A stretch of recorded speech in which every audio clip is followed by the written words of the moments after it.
Hey guys, good afternoon. I am here back on the top of the mountain at Ashley's place. You guys have met Ashley in other videos, and every week she has a community build day where friends get together and they get to work on these natural building projects. So we're here today. Let's take you inside. Let me show you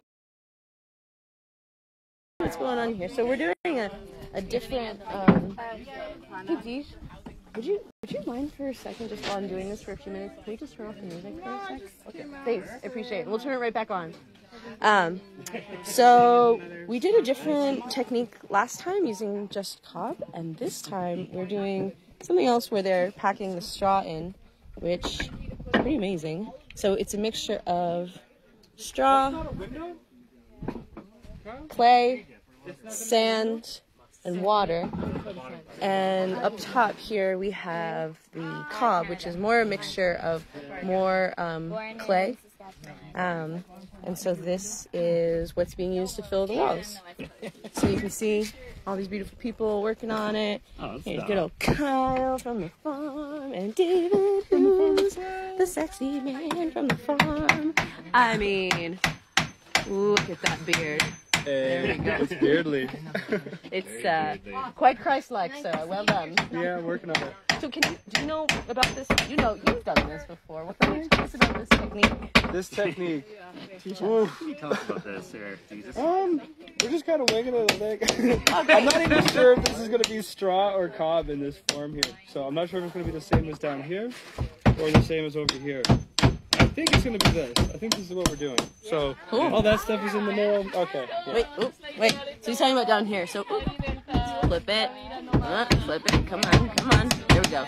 Yeah, so they did this. This is like the cob here, and then they're doing something here, but straw clay mixture. Yeah, straw clay mixture. Some nails around, real more grip.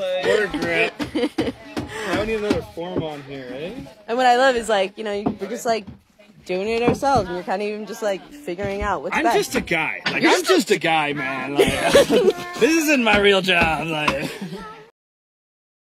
He actually has a really interesting real job. Planting trees. Yeah, he's a tree planter in Canada. I've done some cutting, All right, let's see what people are doing here. Amazing. So we got the mushy and the mushy, sticking it together. Yeah, there we go. Just holding it down. Mushy and the mushy over there, packing it in. Can you explain what you're doing here? Yes, we're packing in the straw, mud, or clay combo in here to make these walls. Wow, it's amazing. It's so simple. And it looks like it's great insulation, right? And it's actually like a sturdy structure, even though it's straw, which is kind of weird, right? And it gives the flex. I feel like we were just talking about this, earthquake stuff. Are you comfortable with this? Is this okay? Yeah. Okay, cool. What's your name, by the way? David. Cool. I don't really know what's happening. Oh no, you're doing great. I think you're demonstrating that. I'm just having a lot of fun. I build houses and things regularly, but not like that, since I'm pretty stoked on this. Does this inspire you for doing things a different way? I can't wait to come here or just build another one of these style.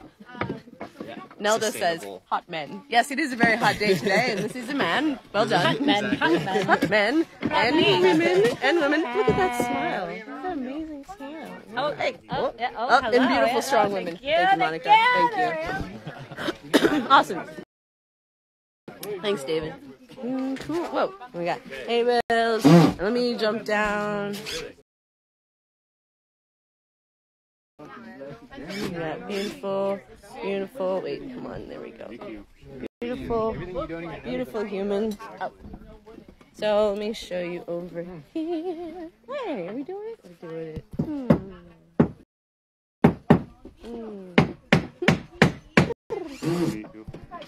So this is where they make the mixture. So it's mixed by hand and foot.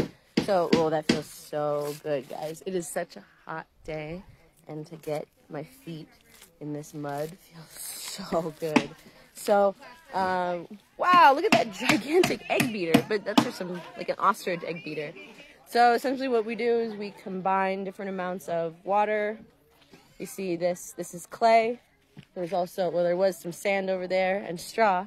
And then you put it together, you mix it around, you stamp around on your feet, and then that's how they create this mixture. Is this cob? This isn't cob mixture. What is this? This is cob. This is cob. So that's Dej. We love Dej. This is the cob mixture that was created, and then that's what's being used in... Dej, can you actually explain something about... Do you mind? Okay. Yeah, sure. Cool. You guys know Dej. Dijon, he's helping me in my land project, and you've spent a lot of time learning about natural building, so you probably have some idea of what's going on here. Can you explain to us the difference? Sometimes I have no idea. Like, what? Earth? Sand? Straw? And yet you still How do we do this?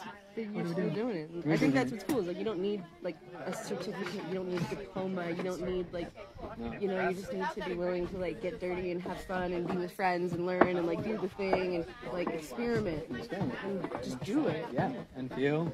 None of our ancestors had certificates, and almost every single one of them, at least 3 generations back, were involved in the building or creation of home. The creation of home. Creation of home. Not house. I love that like so much of what we're doing here is like it's a process of like remembering.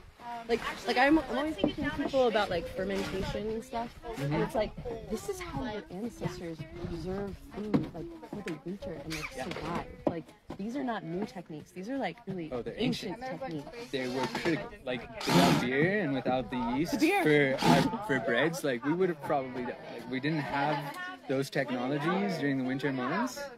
No, we would have been, I don't know. It's essentially what allowed us to evolve this fasting. I never even thought about this beer. Like, yeah, beer is important for survival. Beer was critical.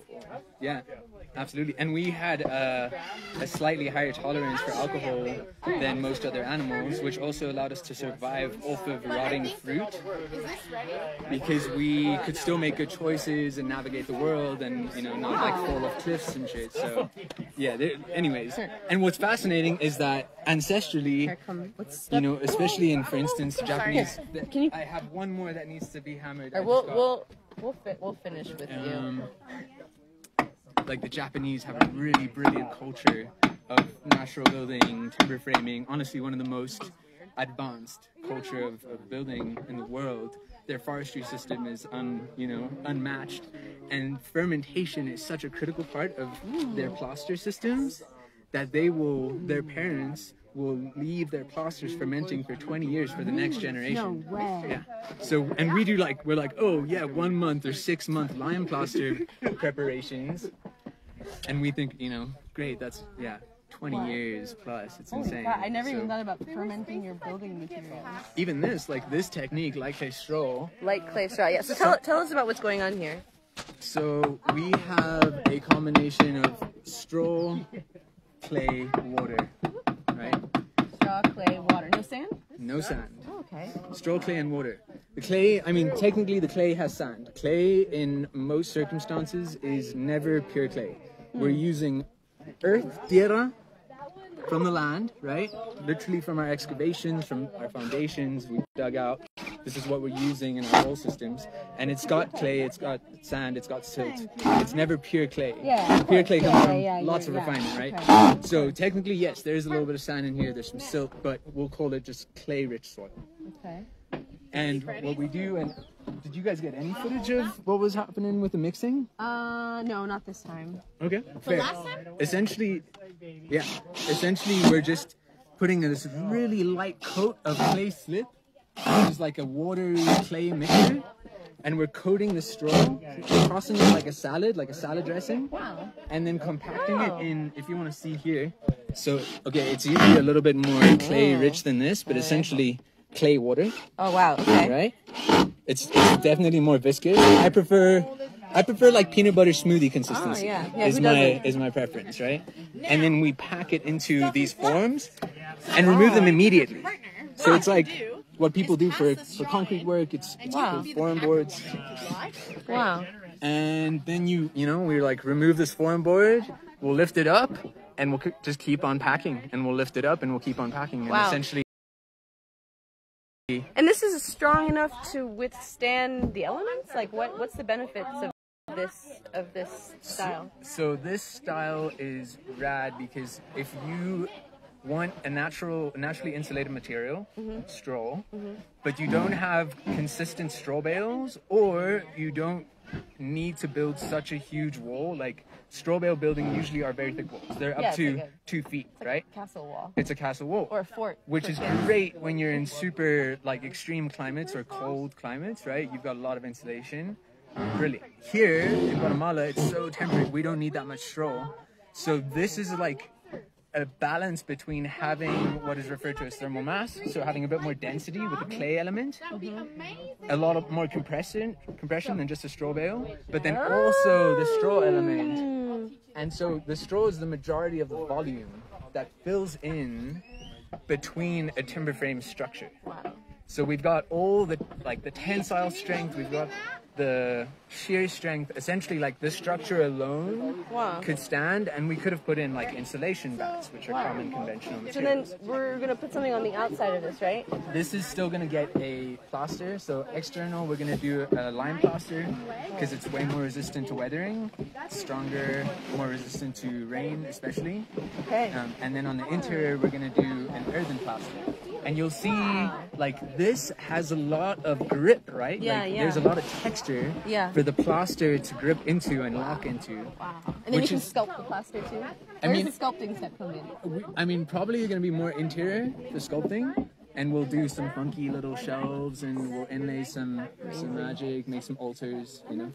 But, yeah, so this is just like infill that is both insulative, also as natural as can be, and super cheap. These are like each bale, which we can imagine like one of these walls is likely a bale and a half.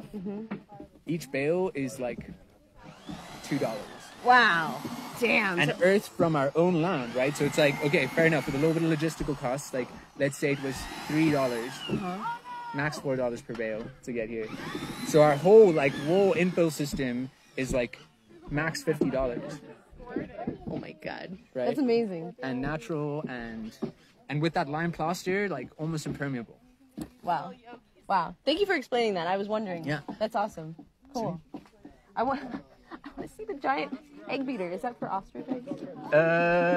I mean, ostrich, dinosaur eggs. Okay, great. Generally Great. speaking, yeah. Dinosaur eggs actually make a brilliant plaster binder. It really solidifies and crystallizes. It's like a polymerizing agent. Yeah. Right? That's really important. Yeah. We got, luckily we got lots of those dinosaur eggs here. We got little... Oh, we got little dinosaur. Wait. Little dinosaur. Hi, little dinosaur. Wait, come on. Flip the camera. I can eat some dinosaur eggs for you if you really just want to see it. Yeah, let's beat some dinosaur eggs. I thought you said I can eat some dinosaur eggs for you. It's like, what? What do you... Okay. Yeah. Wow, that is pretty amazing. Extra handle for stability. Oh my god. Because if you don't double grip this puppy, Oh my god. you may just snap a wrist. Oh wow. No, they're pretty powerful. Oh my gosh. Wow. What we got here is our buckets of clay slip. Okay. So we like to leave them soaking for some time, and it really helps dissolve all the clay particles. Wow. And we'll just